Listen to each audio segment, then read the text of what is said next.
Poop shoot! Long time no see. As you can see, I still have yet to get my haircut. I'm looking like an old Elvis right now. Like even older Elvis than old Elvis.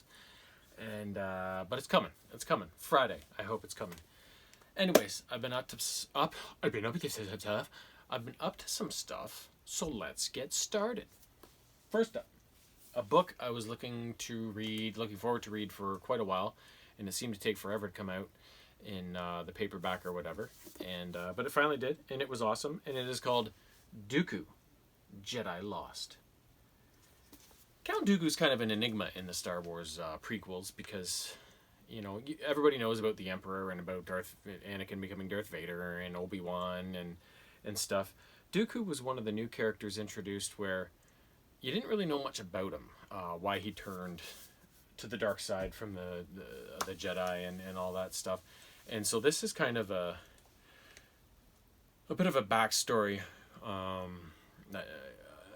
into his past and explaining his character and rounding it out a bit. And it's actually a screenplay and was written as a screenplay and came out first in audiobook format. So it's more of a production than an actual like novel, right? So it's told from the perspective kind of Asajj Ventress, who you know from the Clone Wars cartoons and stuff like that, who eventually became his apprentice. And this is not long after he's rescued her from the pit or wherever she was fighting. I don't remember exactly that story. I remember the episode of it, but not exactly how it went. But he's grooming her to become his apprentice, and he's a hard love kind of guy. And he tasks Asajj with tracking down his sister, who's gone missing, is kidnapped or something like that, and her name is Jenza.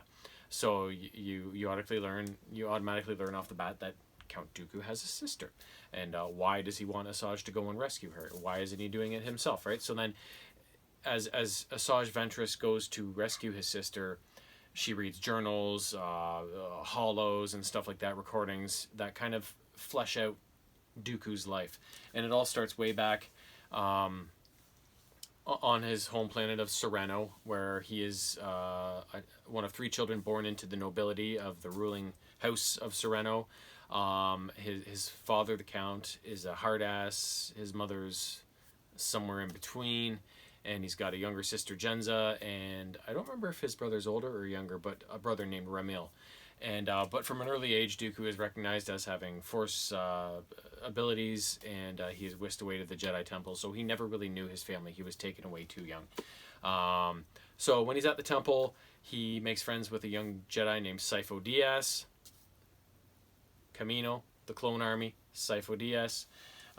So unfortunately, they don't go much into Sifo Dyas's past and the creation of that clone army, but we get a little delve into Sifo Dyas as well. So when they're youngsters, they get into a bit of trouble. They end up getting caught breaking into the restricted section or whatever, kind of like the Harry Potter library, where all the Sith artifacts are kept and stuff like that. So you see a bit of early on interest in the dark side and stuff like that, and mischief, right? And eventually he's chosen to be an apprentice to Yoda, although he was hoping to become the apprentice for Lene Castana or something like that, who is on a mission out in the universe to track down all the Sith artifacts she can find, because she believes a Sith reckoning is coming, even though a Sith hasn't been heard of for ages. She believes something is coming, and that's why she's out there tracking down all these objects so they can gain some insight, whereas the rest of the Jedi Council is like, the Sith, right? We all know that came to bite them in the ass. So Dooku, despite becoming Master Yoda's apprentice, he still keeps a very close relationship with Sifo Dyas and his master, who is Lene Castana. She chooses Sifo Dyas. So they go on adventures together.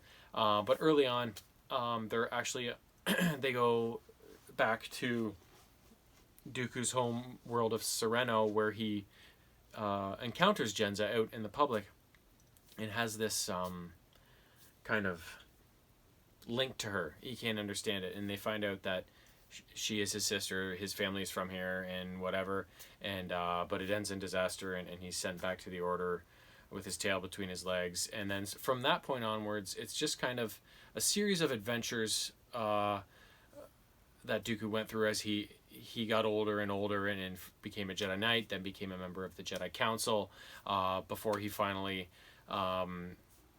broke off from the Jedi Order, and his reason wasn't to go lead the Separatists just yet. It was to his brother Ramil, who he didn't get along with, ended up running his parents' legacy, their castle, their rulership over Sereno and its people, and the protection of those people. He ran that into the ground and really screwed it up.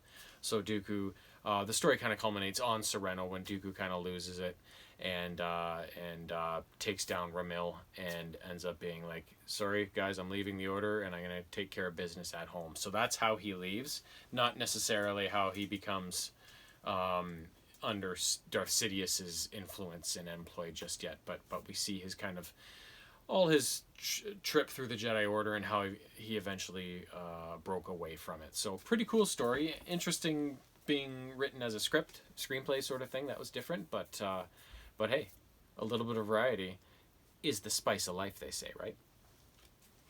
Next up, book number 14, I believe, in the Skulduggery Pleasant series, called Dead or Alive. I think Dead or Alive. Dead or Alive. In this 14th and penultimate story in the Skulduggery Pleasant series, and I do believe penultimate means the second last. That's always been my understanding throughout life, and I think I'm correct in that. But in this second last story,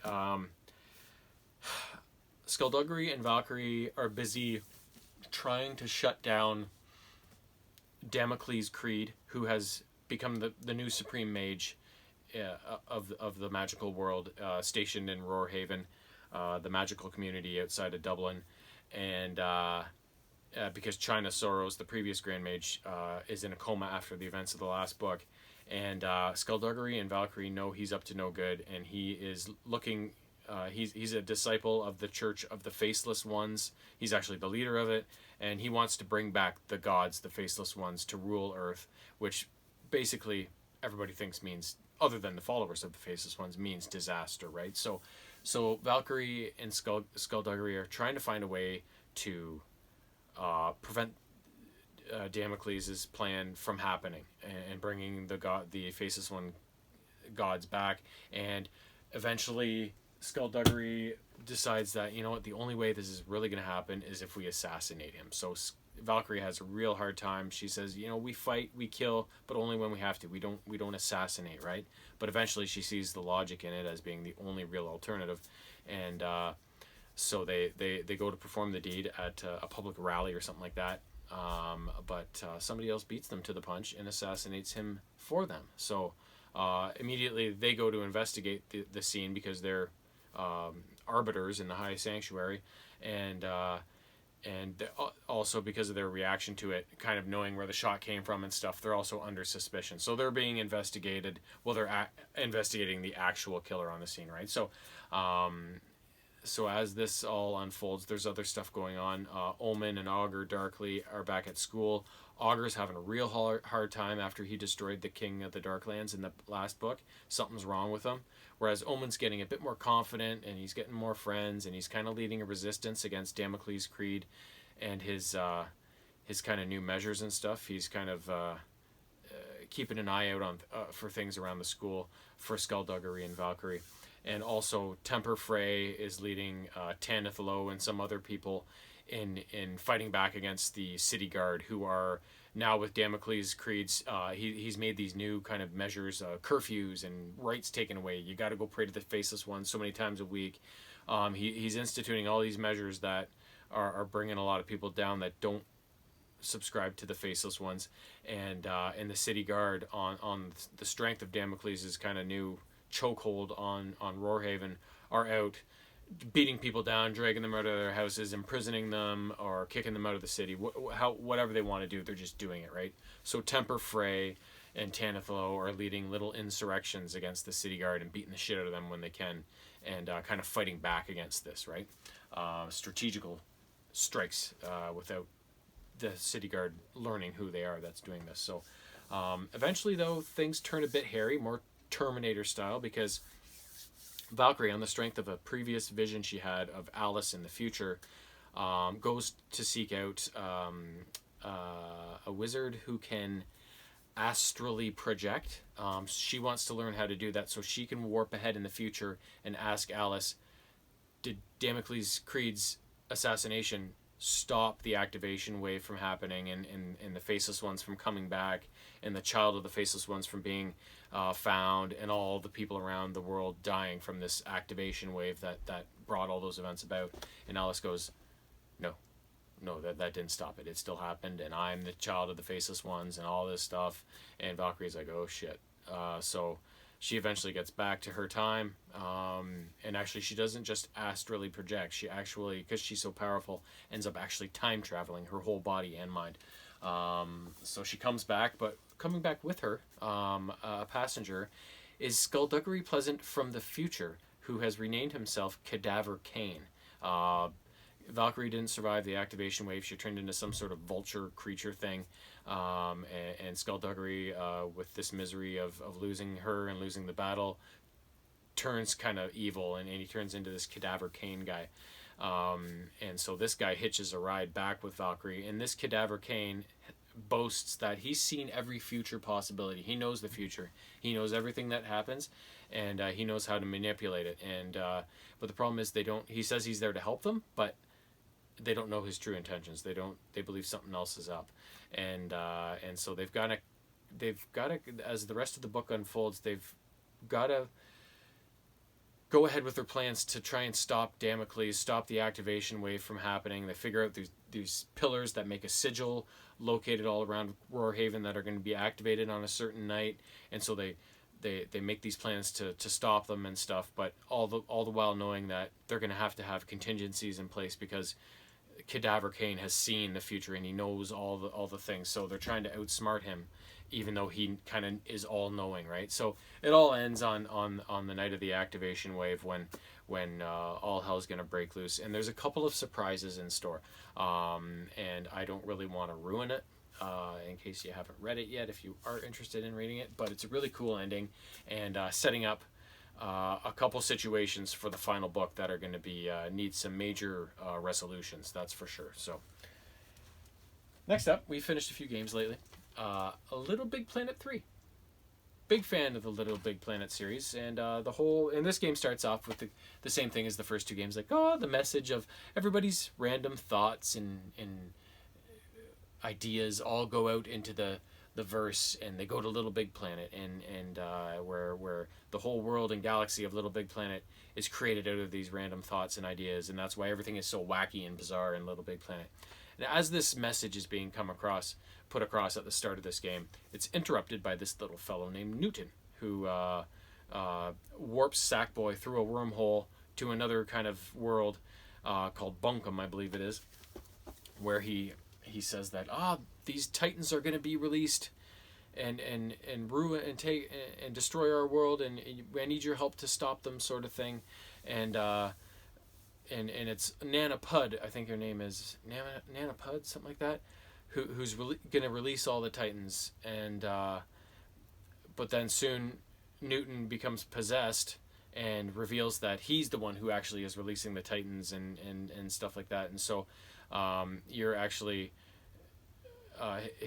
Nana Pud is actually Newton's mom, and you kind of team up with her to take the fight back to Newton and fight back these Titans and stuff like that. And along the way, you have to release these 3 heroes that are capable of fighting the Titans. So you release one hero, you fight the Titan, blah blah blah, and so on and so forth. So there's basically 3 sections, 3 different worlds in this game that you have to fight through, and fight through all the different wacky worlds, and then fight a Titan at the end of it, and eventually bring Newton around and punish him and save the day. So this game was cool in that it followed the exact same LittleBigPlanet format as usual, the same style of levels and stuff like that, but it introduced some new things in the fact that you could get these different types of equipment that would little jet boots, rocket boots things, a blaster that could warp you through different objects. Like, there's all these different gadgets you could use, which is unusual.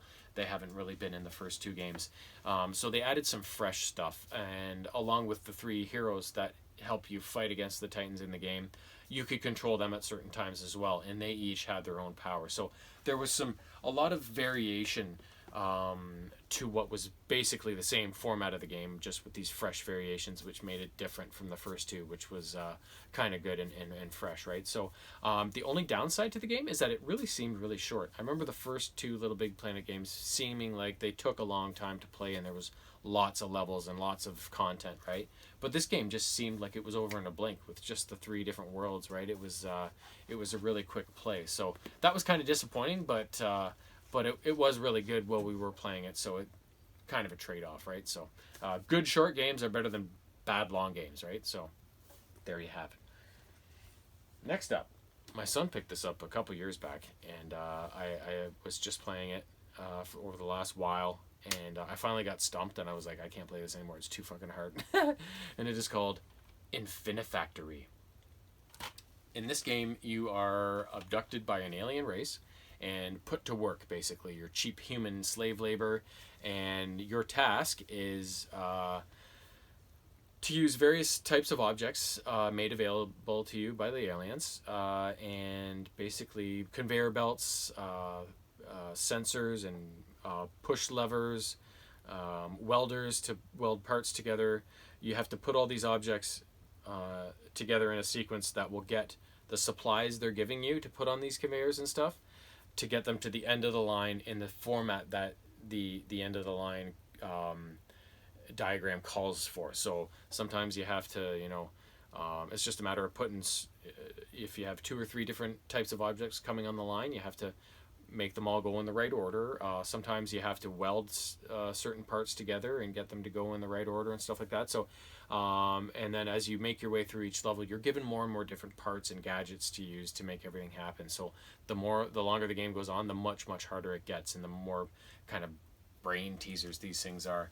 And I had a lot of fun with it while I played it, but it didn't take long to get really hard, and I was like, I just create these really elaborate things, and I'd get really close sometimes, but I just couldn't figure out, the one little thing I needed to get it to just work out just perfectly, right? I was always close, but not quite there. So, and eventually I was just like, you know what? I'm not going to beat this game under my own brain power. I'm going to have to Google the solutions and then do it. And I'm like, what the hell is the point of that, right? Like, I want to do it on my own, right? So, or not do it at all, sort of thing. But for what it was kind of this little sleeper of a game that you look at and you go, what the hell is this? And then you play it and you're like, this is amazing. Because in between levels, you get to explore you have this little cell that you stay in with the aliens, and food pellets drop down the tube every once in a while, and you can eat them or you can throw them and stuff like that. And for completing different levels, the aliens might give you something, like they gave you a VHS tape at one point, right? So it's really zany, really weird kind of game, but very surprisingly fun and well done. So last one on the PS3, Duke Nukem Forever. Back in the day, I played the original Duke Nukem on PC and loved it. And it just kind of fell off the radar for me. I never played Duke Nukem 3D. I didn't even really know about it until recently. And I think the reason is that there was a couple Duke Nukem games after the original, which I didn't play. And then it took like 14 or 15 years between Duke Nukem 3D in 96 or 97 or whatever it is, until they released this in 2011 or whatever it was. So it took a long time to get this game. And it had all sorts of production issues and whatnot. But I read the reviews, and it didn't get very good reviews. It said the Duke's kind of macho, quipping, dickhead kind of persona was kind of dated, but I thought it was hilarious. The gameplay mechanics they didn't think was very good. I had no problems with it. I had the graphics I thought were pretty good for the time. I had absolutely zero problems with this game. I played through it in a pretty quick fashion, and I enjoyed every minute of it. So the story is, it's been maybe 12 years since Duke faced the aliens off when they invaded Earth, and so since then he's become a really famous celebrity with his saving the Earth from aliens. He now owns a big casino and a bunch of other shit, Duke Burger, like fast food chain, and he lives in the hotel casino. And it looks like it's a place like Vegas, right? So, Duke's one night he's up in his penthouse home with his 2 twin girlfriends, and he's scheduled that night to go on a talk show. And when he goes down to do so, he finds he's been bumped because suddenly the aliens have arrived at Earth again, and they're in talks with the president or something like that. But this time they seem like they're peaceful. So the president and the general contact Duke, and they say, "Do not cease and desist. Do not come at the aliens. They're here in peace right now. I'm talking to them. We're going to work something out." And Duke's like, "Okay, whatever." And then, but soon enough, they're invading his hotel and taking the fight to him, so he has no choice but to fight back. And then from then on, it's just an ass-kicking fucking adventure where you go through the hotel, the casino, you go underground, you go out to the desert driving your monster truck, and eventually to Hoover Dam, where the final battle is. I think it's at Hoover Dam. Lots of cool locales. There's lots of variation in the gameplay too. You can shrink down into just a little guy, which changes the aspects of everything and how you approach things. At one point when you're little, you get to drive in an RC car, so you get some vehicle stuff. Like I said, in the desert, you get to drive his monster truck and stuff like that. So there's lots of little things. The second last or last level, you play it pretty much entirely underwater against an underwater boss underneath Hoover Dam sort of thing. So there's lots of variation to the game, lots of weapons, and Duke is just hilarious in this game. Just his he's just a dirty, sex-loving, cigar-smoking, beer-swilling fool, right? You gotta love him, right? Like, those are all the things I love, too. And his language in the game is awful, and he says stupid shit, and it's hilarious. And, yeah, it's just, overall, I found the game very well put together, very well executed. It did seem short, but again, like LittleBigPlanet 3, I'd rather have a really good short game than a shitty long game, right? So, I just found that one at Game Cycle a number of trips ago, back before COVID, and I was like, oh, a Duke Nukem game. I'm like, fuck yeah, I'm getting that. And I'm so glad I did now, because it was probably cheap too, since everybody hated it. So I don't remember how much it was, but worth every penny in my opinion. So anyways, those are the 5 things I've gotten done recently, and I've got a bunch more that are going to probably fall really soon anyways, so I will be back sooner rather than later with more tomfoolery. Until then, hope it warms up.